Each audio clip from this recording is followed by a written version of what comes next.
kita pada pagi hari ini, diharapkan nanti semua kita bisa memahami sesungguhnya bagaimana proses ini ataupun informasi-informasi ini bisa kita pahami bersama, itu intinya.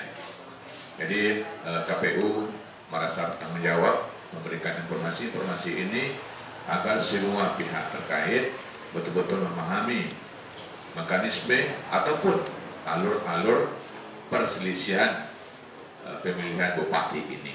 Ini intinya.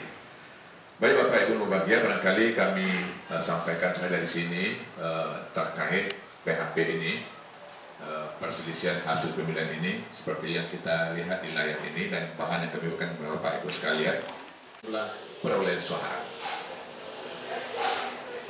Jadi ada paslon 1, bisa kita lihat paslon 2, paslon 1 42.707, paslon 2 43.338, paslon 3 50.986 17 Desember yang lalu. Setelah dikeluarkan putusan tersebut, pasangan calon nomor 2 mengajukan memang sesuai dengan tahapan PKPU 5 2020 itu. Pokok perkaranya itu adalah PHP 50 kota tahun 2020. Itu perselisihan hasil pemilihan. Itu pokok perkara. Nomornya adalah 109. Nah, setelah seminggu setelah itu tentu keluar lagi jadwal, ya, sesuai ada mekanisme sebelumnya pada kita, mekanisme seperti itu. Setelah register, kemudian keluar jadwal persidangan, ya, yang oleh pemohon disampaikan oleh nomor 2 itu, dan KPU sebagai termohon, itu persidangan pendahuluan itu tanggal 26 Januari, artinya besok. Itu sudah keluar, sudah laksanakan jadwal persidangan pendahuluan, itu jam 8. Kalau di di suratnya itu lantai 2 gedung 1 MK. Di besok jam 8 itu sudah mulai persidangan pendahuluan, ya. Pasangan calon nomor 2 sebagai penggugat, kemudian KPU sebagai tergugat atau pemohon dan termohon bahasanya. Nah, intinya seperti yang kita katakan tadi, yaitu intinya ingin membatalkan keputusan KPU 515 itu. Ya, artinya tidak menerima penetapan rekap hasil pemungutan suara. Itu inti gugatan yang disampaikan oleh pemohon. Nah, dalam hal ini KPU tentu melalui langkah-langkah sikap-sikap sehingga KPU RI mengeluarkan keputusan nomor 15 itu dari 2021 itu bagaimana pedoman teknis penyelesaian PHP itu. Nah, untuk KPU Kabupaten Kota yang mengalami PHP itu, nah, maka KPU RI melakukan semacam pedoman teknis. Nah, untuk Provinsi Sumatera Barat itu kita ada yang mengalami gugatan ini ke MK itu ada 5 kabupaten kota. Ya, untuk kita sama-sama ketahui, yang pertama adalah Pesisir Selatan, yang kedua Sijunjung, Sumatera apa kabar? Yang ketiga Kabupaten Kota, yang keempat Padang Preman,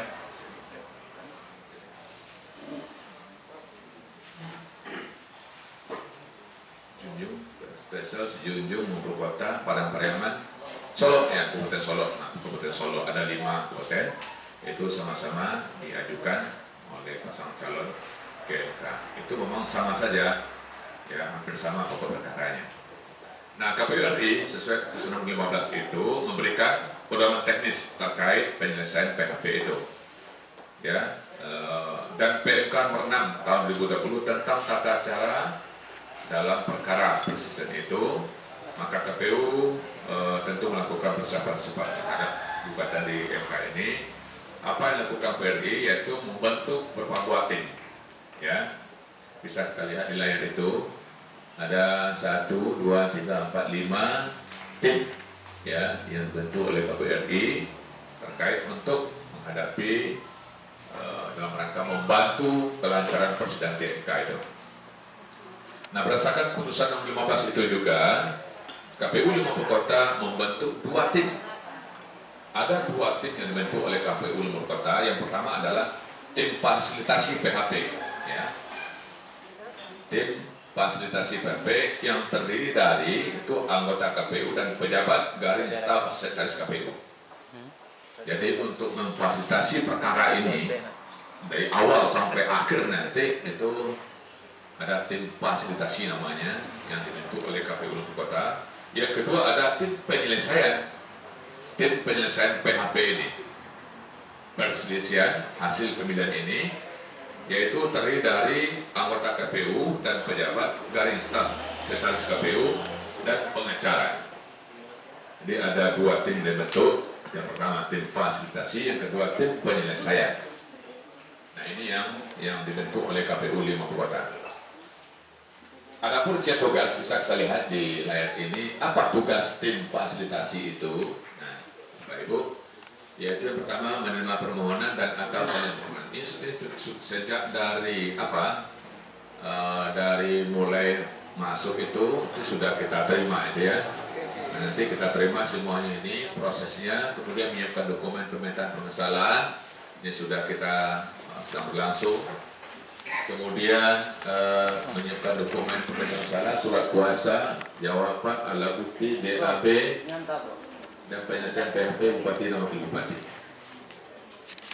Nah ini adalah tugas fasilitasi, kemudian menyiapkan dan atau mengkoordinasikan saksi, memberi keterangan dan atau ahli dalam hal dibutuhkan dalam penyelesaian PHP dan Wakil Bupati. Ini adalah komponen-komponen penting yang disiapkan oleh KPU di dalam menghadapi PHP. Kita siapkan ya terkait tentang gugatan permohonan itu. Kita siapkan apa saja dokumen-dokumen yang diperlukan. Mempertanyakan kapan bupati dilantik, maka ini perlu informasinya sangat penting disampaikan kepada seluruh pihak agar tidak terjadi misinformasi di tingkat-tingkat publik.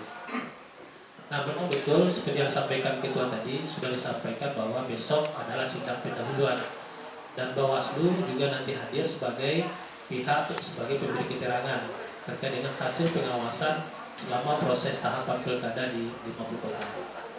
Nah, kemudian dalam proses PHPU ini memang kita sama-sama tahu ini diatur dalam peraturan MK nomor 6 yang mana ini sudah bisa diakses oleh semua pihak di website MK. Nah, kemudian Bapak Ibu semua, ini nanti terkait dengan yang sering ditanyakan baik kepada KPU maupun kepada kami, kapan KPU bupati ini akan dilantik, tentu ini sangat terkait dengan putusan dari Mahkamah Konstitusi. Karena sesuai aturan undang-undang, KPU baru bisa menetapkan calon terpilih paling lama 5 hari setelah putusan MK keluar. Apakah putusan itu dismisal atau di putusan akhir? Nah, ini sangat tergantung. Nah, kalau kita melihat kepada tahun 2015, pilkada 2015, memang pelantikan bupati itu 17 Februari. Serah terimanya kalau tidak salah 18 Februari ya. Nah terkait dengan ini tentu hari ini akan berbeda nantinya karena kita lihat tadi dari paparan KPU dari yang diambil dari MK tanggal 15-16 itu baru putusan sela. Artinya 16 putusan sela, ini kalau memang nanti di putusan sela 5 hari setelah itu baru ditetapkan calon terpilih, baru diusulkan untuk kepada DPRD, akan butuh waktu. Nah ini akan tidak sama lagi ya, tahapannya seperti tahun 2015 kemarin. Nah ini yang juga perlu diinformasikan kepada semua pihak. Artinya bagi yang bersengketa ini sangat terkait dengan putusan dari Mahkamah Konstitusi. Nah kita melihat dari jadwal yang disampaikan KPU tadi bahwa besok sidang pendahuluan tanggal 15-16 itu putusan dismisal, kemudian lanjut lagi, kalau memang lanjut lagi maka ini akan sampai kepada akhir Februari ya.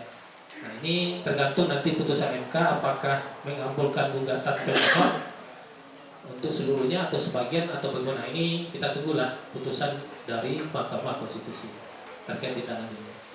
Nah, kami posisi Bawaslu di dalam PHPU ini adalah sebagai pihak pemberi keterangan terkait dengan hasil pengawasan selama tahapan pilkada di 50 kota.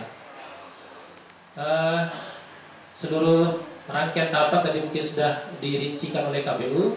Mungkin sekali lagi bagi kawan-kawan media mungkin juga perlu diinformasikan kepada publik bahwa ini besok sidang pendahuluan dan tahapannya akan berlanjut sampai dengan putusan dismisal tanggal 15 dan 16 Februari. Mungkin itu sedikit tambahan dari kami. Terima kasih Ketua. Assalamualaikum. Prosesnya cepat saja selesai dan bisa kita dapatkan paslon terpilih nanti. Itu pertama kali pertama Bapak Ibu. Ketua KPU Kabupaten Lima Kota dan Bawaslu tadi, yang mana sengketa pilkada yang sekarang sudah sampai di tahap Mahkamah Konstitusi, yang notabene besok akan dilaksanakan sidang perdana. Kami di sini selaku penanggung jawab keamanan, kami menyampaikan kepada kita semua yang hadir di sini untuk para pemilih kita, para relawan-relawan dari masing-masing paslon tersebut pasti ada kaitannya dengan kita semua. Jadi dalam hal ini kita harus menyampaikan, kita serahkan kepada yang berkompeten atau yang berwenang. Sekarang ditangani oleh Mahkamah Konstitusi. Kita serahkan itu tugas beliau. Dan register 1, 2 dan seterusnya sebenarnya disampaikan oleh Bapak dari Bawaslu tadinya.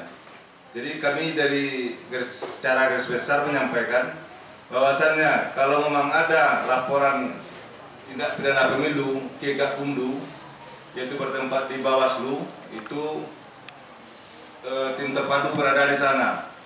Jadi mulai awal pelaporan itu dilihat persyaratannya, kemudian anggota Gakumdu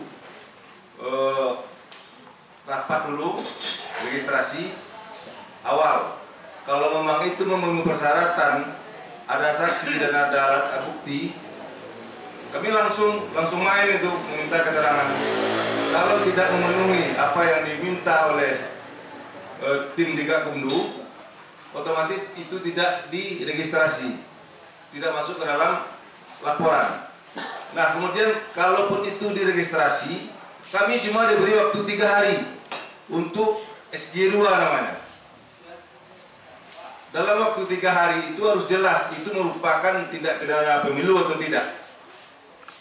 Kalau si pelapor atau yang pihak yang merasa dirugikan yang minta diproses perkara itu harus menyiapkan, kita sama-sama dengan tim Gakumdu melengkapi apa yang dibutuhkan sehingga itu merupakan benar-benar tindak pidana pemilu. Cuma diberi waktu 3 hari. Nah, dalam permasalahan yang telah dilaporkan oleh pihak-pihak yang tidak puas, kami dari KPU itu ada kepolisian, Bawaslu, dan Kejaksaan.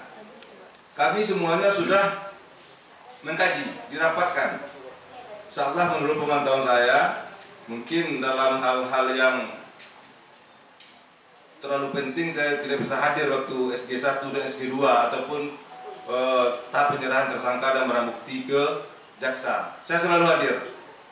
Insyaallah selama saya pantau dan saya amati, Bawaslu baik itu dari penyidik dan JPU tetap merah putih. Tidak ada hal-hal yang melenceng.